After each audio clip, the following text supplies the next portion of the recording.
notre lecture du Srimad Bhagavatam, premier chant, chapitre 15, verset 33.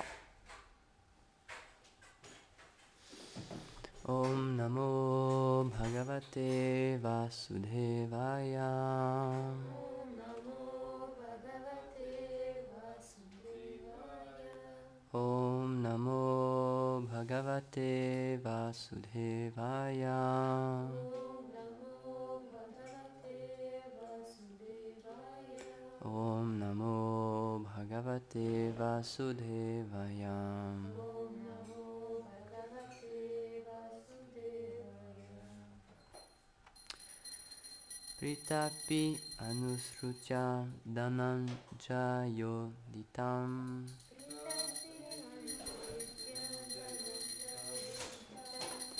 Nashamyadunam Bhagavat Gatim Chatam.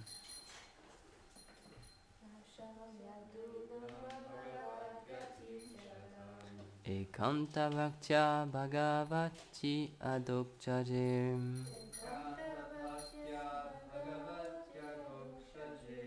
Niveshitatmo Pararama Samshrite.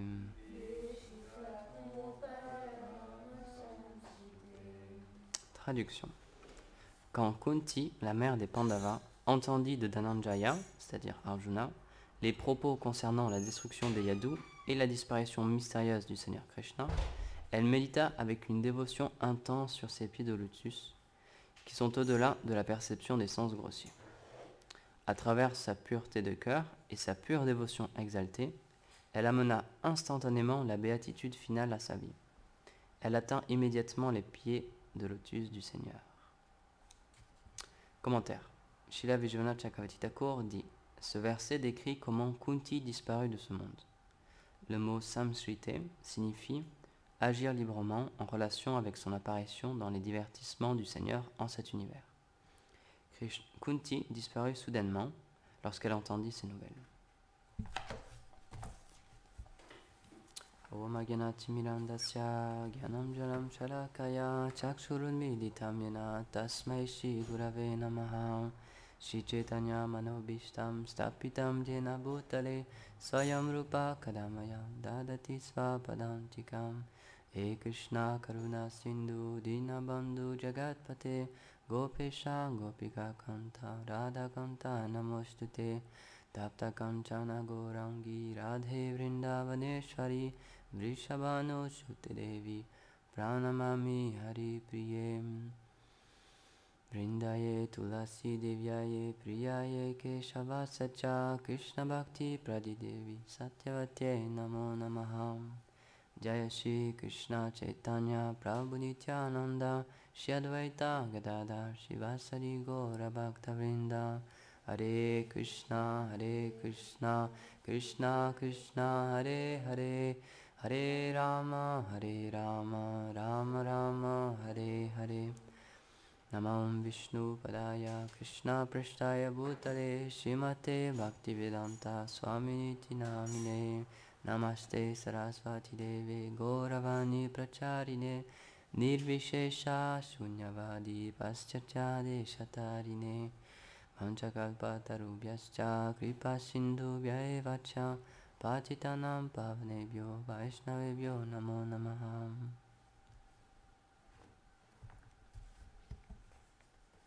Donc, on continue toujours le déroulement du Bhagavatam, mais là, petit à petit, tous les associés du Seigneur ils commencent à disparaître. Donc, comme l'explique Gurudev très souvent, quand le Seigneur vient personnellement dans ce monde, quand il met en place ses divertissements, il ne vient jamais seul, et il vient avec sa demeure, et il vient aussi avec ses associés. Et donc il y a différentes catégories d'associés. Certains arrivent avant lui pour préparer sa venue et ses divertissements, d'autres arrivent après, pendant qu'il est déjà là, et même d'autres arrivent après, quand il est déjà parti. Et certains quittent ce monde avant lui, avant que lui ne parte, et d'autres après. Donc, comme l'expliquait Chanishta dans sa classe précédemment, il a raconté quelques divertissements de dévots justement qui ne voulaient pas subir cette chose-là et qui voulaient partir avant que le Seigneur ne parte, qui ne voulaient pas ressentir cette séparation, de voir, de vivre à un endroit où le Seigneur n'était plus présent. Et donc là, c'est Kunti, donc la mère des Pandavas. De la même manière que, d'une manière semblable à Arjuna aussi, quand elle a entendu cette nouvelle, elle a concentré son mental elle a médité sur les pieds pareils de lotus du Seigneur. Tout comme l'a fait Arjuna, et c'est ça qui lui a apporté la paix et la satisfaction, parce qu'il se trouvait dans une situation vraiment terrible, et il se sentait vraiment perdu et extrêmement triste, vraiment bouleversé. Et il a retrouvé son calme et la sérénité en méditant sur le Seigneur suprême. Et donc de la même manière, Kunti, elle a fait la même chose aussi.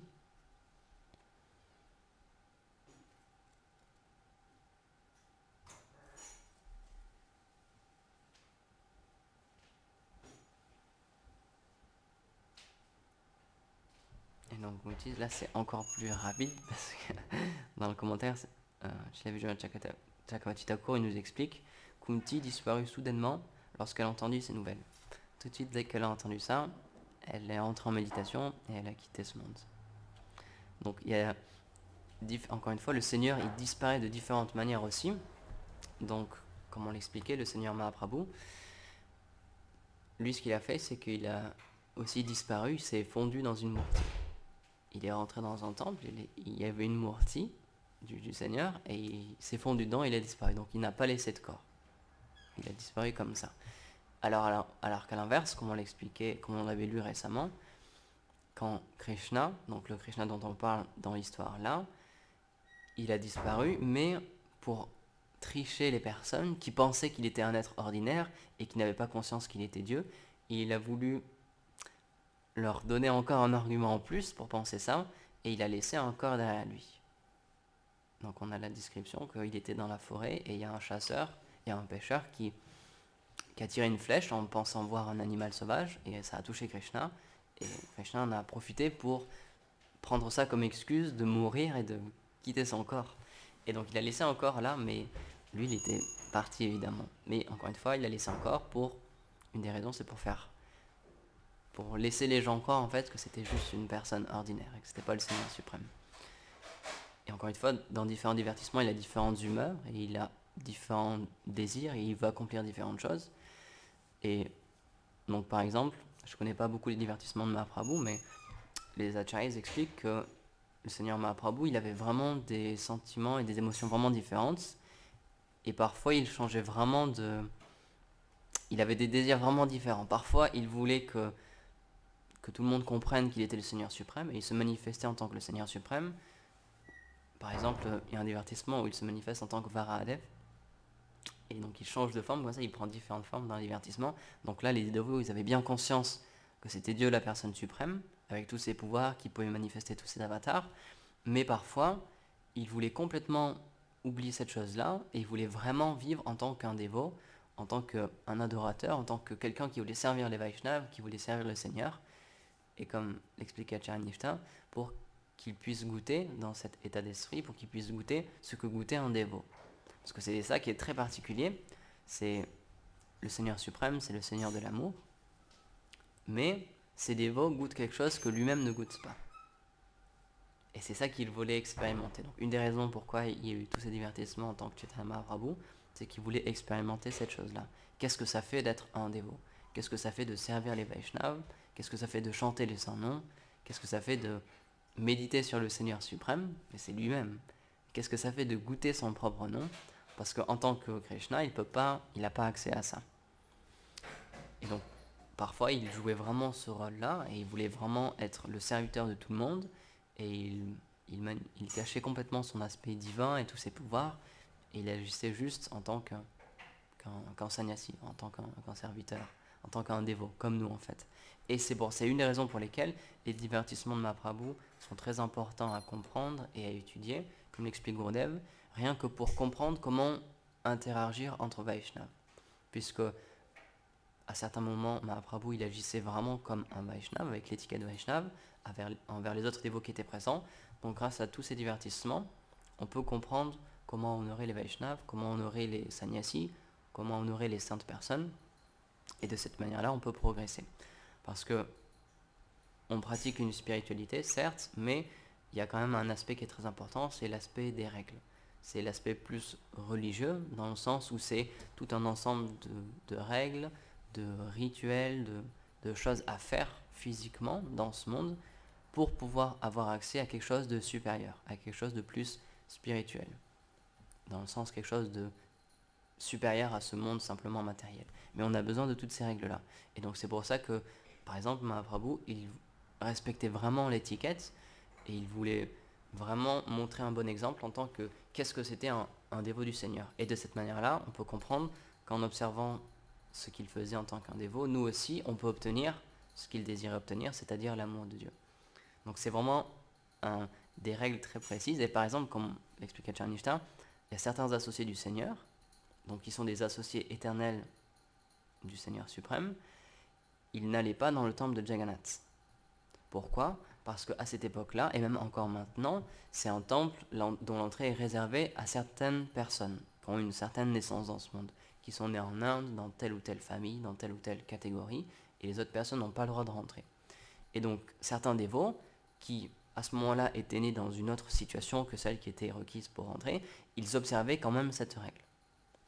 Mais comme tu l'expliquais, le Seigneur lui-même, il venait personnellement les voir. Donc ils ne perdaient rien, puisque même si eux n'allaient pas voir Jagannath dans le temple, c'est Jagannath lui-même, sous la forme de Mahaprabhu, qui venait les voir. Mais ils ont voulu montrer cet exemple qu'eux-mêmes, ils respectaient cette règle-là aussi. Et donc, à travers toute notre filiation spirituelle, on peut observer tous ces exemples-là. C'est pour ça que tous nos acharyas, tous nos grands précepteurs, ils ont vraiment dans leur vie, si quelqu'un observe leur vie, c'est une vie parfaite. Ils ont vraiment essayé au maximum de respecter toutes les règles sociales et toutes les règles même liées au service de dévotion pour montrer que si nous, en tant que pratiquants, on veut progresser, il faut aussi suivre les règles, il faut aussi bien faire. C'est pas en faisant n'importe quoi qu'on va obtenir cette chose tellement rare qui est l'amour de Dieu. Donc même si ces personnes-là, par exemple dans notre filiation spirituelle, on a des associés éternels du Seigneur qui sont venus, qui sont mis en pouvoir pour partager cette philosophie. Par exemple, on sait très bien que chez Bhaktivinoda Thakur, il a prié le Seigneur, il a fait une prière pour qu'il lui envoie quelqu'un qui puisse l'aider à partager ce mouvement de Sankirtan dans le monde entier. Et le Seigneur a répondu en lui envoyant un de ses associés éternels sous la forme de Bimal Prashad qui deviendra chez Bhaktisiddhanta Sarasvati Thakur, Prabhupada. Et même lui, dans sa vie, il a vraiment suivi un exemple parfait. Lui aussi, il a vraiment donné un très très bon exemple. Par exemple, il a chanté pendant 7 ans non-stop les saints noms pour montrer qu'avant de commencer sa mission, il avait besoin d'être mis en pouvoir. Il avait besoin d'obtenir la miséricorde.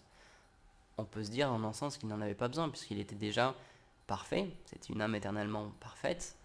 C'est un associé éternel du Seigneur qui ne vient pas de ce monde, il vient directement du monde du Seigneur. Mais pourtant, il a voulu montrer l'exemple. Et pendant 7 ans, non-stop, il n'a rien fait d'autre que de chanter les saints noms. Pour montrer, si on regarde sa vie, pour qu'on voit, ah bah oui, même lui aussi, il a obtenu cette miséricorde-là. De la même manière, chez la Prabhupada, il a fait exactement la même chose. Il a vraiment quémandé, il allait dans les temples, il pleurait, il méditait, il essayait vraiment d'obtenir cette miséricorde. Il priait toute la parampara, tous les acharyas, le Seigneur suprême, pour qu'il puisse pouvoir faire cette mission. Donc nous aussi, encore une fois, par ces exemples-là, on doit comprendre qu'avant de pouvoir faire quelque chose, il faut demander l'autorisation, il faut recevoir la miséricorde de la filiation spirituelle. Donc, par exemple, tout à l'heure, juste à l'instant, on chantait un chant qui glorifiait notre filiation spirituelle. Et on peut voir que pourquoi c'est tellement important, pourquoi on essaie de se souvenir de toutes les personnes qui ont appartenu à notre filiation spirituelle. C'est, encore une fois, c'est parce que c'est une science. On essaie vraiment de respecter les règles, on essaie vraiment de... On n'invente pas comme par exemple c'est expliqué dans notre règle qu'on lit tous les matins, nul Vaishnav n'a le droit d'inventer sa propre ligne de conduite. On doit toujours faire ce qui a été fait avant. On doit toujours suivre ce qui a été donné avant. On n'invente rien de nouveau.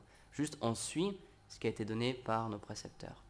Et si on remonte cette chaîne-là, cette succession disciplique, on en vient directement au Seigneur lui-même, qui a donné cette connaissance-là. Et c'est de cette manière-là qu'on peut être sûr que ce qu'on fait, c'est autorisé. Si tous nos maîtres spirituels nous l'autorisent avant, et l'ont fait aussi, nous aussi, on peut le mettre en pratique.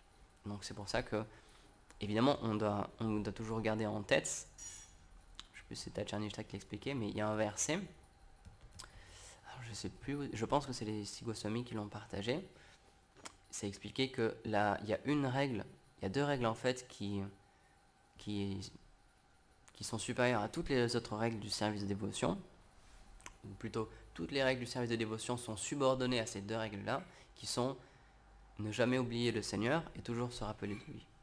C'est ces deux règles-là en fait qui régissent toutes les autres règles. Et c'est avec cette vision-là qu'on peut comprendre, en demandant évidemment l'accord avec nos mères spirituelles et les personnes avant nous, c'est avec ces règles-là qu'on peut comprendre est-ce que ce qu'on fait c'est bien ou pas. Est-ce que ce qu'on fait ça nous aide à progresser ou pas. Par exemple, chez la Bhaktivinoda Thakur, il expliquait quelque chose de très intéressant. Il expliquait que à chaque Ekadashi, on devrait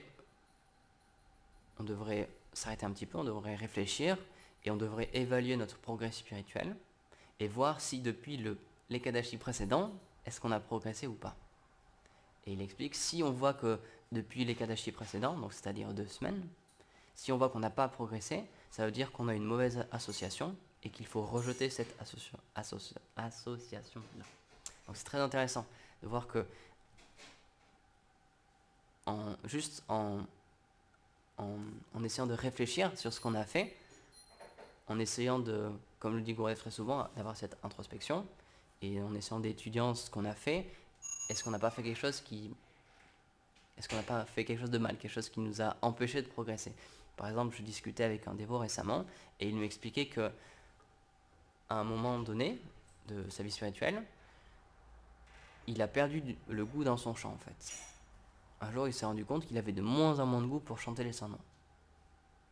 Et donc, ça lui a fait bizarre, donc il a commencé à réfléchir un petit peu, et il s'est rendu compte que, en fait, il avait commencé à critiquer un dévot. Et il s'est rendu compte qu'il avait commencé à parler mal de lui. Et à ce moment-là, il s'est rendu compte, Krishna lui a donné l'intelligence pour lui faire comprendre que c'était à cause de ça qu'il avait de moins en moins de goût dans son chant, en fait. Et donc, il a rectifié cette erreur-là, et tout de suite, le goût dans son chant est revenu. Et donc il m'expliquait, c'était vraiment très important pour lui, parce qu'il s'est rendu compte vraiment que Vaishnava Parad, c'était tellement dangereux pour la vie spirituelle en fait. On discute de ce sujet-là, il m'expliquait, moi j'ai vraiment vécu ça, et j'ai pu voir ce que ça fait.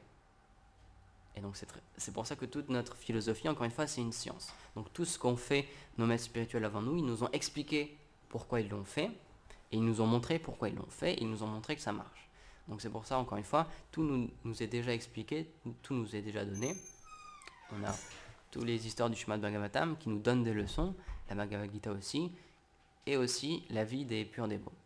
Donc par exemple, chez la Bhaktisiddhanta Sarasvati Thakur, notre Srila Prabhupada aussi, on peut vraiment étudier leur vie et on peut en tirer des leçons et ça peut nous permettre de progresser réellement. Et donc c'est dans ce sens-là aussi qu'on nous demande d'avoir une bonne association. Comme l'explique Gurudev, ce désir de vouloir progresser spirituellement et d'obtenir prema, l'amour de Dieu, ça ne peut venir seulement que si on a l'association de personnes qui eux aussi ont déjà ce désir-là, ou qui ont déjà obtenu cette chose-là, prema, le pur amour de Dieu. Ça ne peut pas venir autrement, juste par nous-mêmes, ça ne peut pas venir. Donc ça doit vraiment venir par l'association.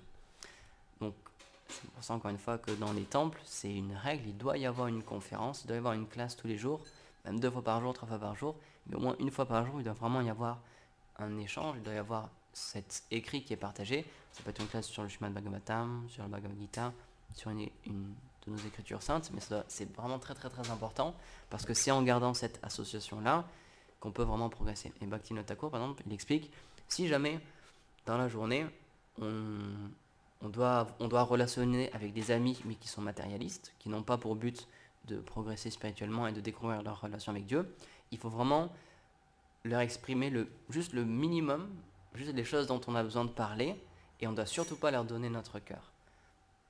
Et il explique à l'inverse, si on rencontre un Vaishnav, quelqu'un qui veut progresser ou quelqu'un qui a progressé sur le chemin spirituel, il faut apprendre à comment lui échanger notre cœur, comment lui donner notre cœur pour pouvoir progresser. C'est encore une fois, cette règle-là de l'association, c'est une règle mathématique, dans le sens où c'est pas qu'on ne peut pas aimer d'autres personnes, mais on comprend bien que si les personnes n'ont pas pour but de progresser spirituellement, on relationne avec eux évidemment, c'est pas qu'on coupe toute relation, mais on garde toujours dans notre esprit qu'on ne doit pas donner notre cœur et toutes nos émotions et tous nos sentiments à ces personnes-là, Parce que les Védas nous expliquent que on obtient les qualités et les défauts des personnes avec qui on échange notre cœur. Donc, si on échange notre cœur avec des purs dévots, avec des personnes qui ont progressé spirituellement et qui ont déjà l'amour de Dieu, c'est de cette manière-là qu'on pourra l'obtenir. Donc, il faut bien choisir son association, encore une fois. Et si, par les circonstances, si par exemple parce qu'on travaille, et dans notre travail on est obligé de relationner avec des personnes qui ne sont pas du tout intéressées par la vie spirituelle, encore une fois, c'est pas un problème en soi. Il faut juste avoir une bonne conscience de comment relationner, comment agir avec les personnes autour de nous. Et toujours garder dans notre cœur justement ce désir-là. Et c'est pour ça que Gurudev, il explique souvent, c'est quelque chose qui doit rester caché. On n'a pas besoin de crier sous tous les toits qu'on est spiritualiste ou qu'on veut obtenir l'amour de Dieu, etc. On peut continuer à vivre notre vie, on peut continuer à aller dans notre travail, mais c'est juste que dans notre cœur, dans notre esprit, toutes nos pensées, elles sont envers le Seigneur suprême. Elles sont envers la personne qu'on veut découvrir et qu'on veut atteindre. Mais ça ne change rien de nos actions externes. On garde toujours le même travail, on peut garder toujours la même fonction dans la société, mais on a un but différent. Encore une fois, on revient à Bhaktivinoda Thakur par exemple. Il était employé par le gouvernement anglais. C'était un très haut magistrat qui avait beaucoup de travail, qui avait beaucoup de responsabilités. Mais en même temps, c'était un dévot, c'était un pur dévot. Même à un moment, il était aussi président du temple de Jagannath Puri. Et pourtant, il avait toutes ces fonctions-là dans la société. Mais ça ne le touchait pas, ça ne l'affectait pas. Il gardait sa constance spirituelle, et il gardait sa foi, et il gardait sa pratique spirituelle, même en ayant toutes ces responsabilités-là. Donc il avait beaucoup d'enfants. Et il nous a montré que tout ça, c'est possible. On peut garder toutes ces fonctions-là. Et donc c'est pour ça que le service de dévotion, et c'est pour ça qu'il y a beaucoup de personnes différentes qui pratiquent le service de dévotion dans toutes ces histoires-là. Il y a des rois qui sont mariés, qui ont des grandes fortunes, qui ont des peuples entiers à diriger, qui sont des dévots du Seigneur. Il y a des mendiants aussi, il y a des personnes qui n'ont rien, qui sont simplement dans la forêt, qui sont des ascètes. Il y a des guerriers comme Arjuna. Il y a vraiment tout type de personnes pour nous montrer que tout le monde peut y arriver, que c'est fermé à personne. Mais la règle qui est importante à garder en tête, c'est quand même de suivre les instructions des personnes qui étaient là avant nous. Suivre les instructions des personnes qui nous expliquent, qui ont déjà obtenu ce but-là, le pur amour de Dieu, et qui nous expliquent à notre tour comment l'obtenir. Et si on prend refuge de ces personnes-là, si on prend refuge d'un maître spirituel qualifié, comme Krishna nous le demande dans la Bhagavad Gita, il nous explique qu'il faut s'enquérir de cette vérité, de cette science spirituelle auprès d'une personne qui l'a vue, qui l'a réalisée. Si on lui demande, il va pouvoir nous guider dans notre vie de tous les jours, même maintenant, en 2022, il va pouvoir nous expliquer comment vivre dans cette société, mais en progressant spirituellement. Parce que ça va de plus en plus mal, notre société maintenant, il y a de plus en plus de conflits. Même par exemple en France, il y a beaucoup de problèmes, même au niveau des lois, il y a plein de personnes qui en ont marre de toutes les restrictions, du confinement, etc. Donc la société, elle est de plus en plus pesante, et vivre dans ce monde, c'est de plus en plus difficile. Donc on entend beaucoup de personnes qui expliquent qu'elles en ont marre, elles veulent plus vivre dans cette société, elles en ont marre de toutes ces règles-là. Mais le service de dévotion, ça nous explique comment être heureux, comment obtenir le véritable bonheur tout en vivant dans cette société-là. Il n'y a pas besoin de quitter la France, il n'y a pas besoin de se retirer dans la forêt, de se couper de tout pour être heureux et pour trouver la sérénité. C'est possible dans ce monde-là, c'est possible dans ces circonstances-là, mais en se connectant au service de dévotion. Donc encore une fois, tous les exemples nous ont déjà été donnés, et il suffit de se référer aux Écritures et aux personnes saintes qui sont présentes aujourd'hui. Il y a toujours des personnes saintes, il y a toujours des personnes qui pratiquent le service de dévotion, qui sont qualifiées pour nous donner des instructions, et donc il faut prier le Seigneur pour qu'il puisse nous envoyer quelqu'un, pour qu'on puisse trouver quelqu'un qui puisse lire notre cœur et qui est adapté à notre vision du monde et qui puisse s'adapter à nous, qui puisse nous expliquer dans notre situation précise à nous, dans notre cas, comment progresser spirituellement, comment engager tout ce qu'on fait ou tout ce qu'on a déjà acquis dans cette vie-là pour progresser spirituellement. Donc ça, c'est si on n'a pas encore de maître spirituel, par exemple, c'est une prière qu'on peut faire au Seigneur, puisqu'il est présent dans notre cœur, toujours en tant que Paramatma, et on lui demande, s'il te plaît, guide-moi et envoie-moi quelqu'un pour que je puisse progresser et pour que je puisse comprendre comment avancer et comment redécouvrir ma relation avec toi. Donc voilà, je vais m'arrêter ici. Est-ce qu'il y a des commentaires, des questions ? Jai Shrimad Bhagavatam ki jai. Srila Prabhupada ki jai. Nitai Gaur Premanand.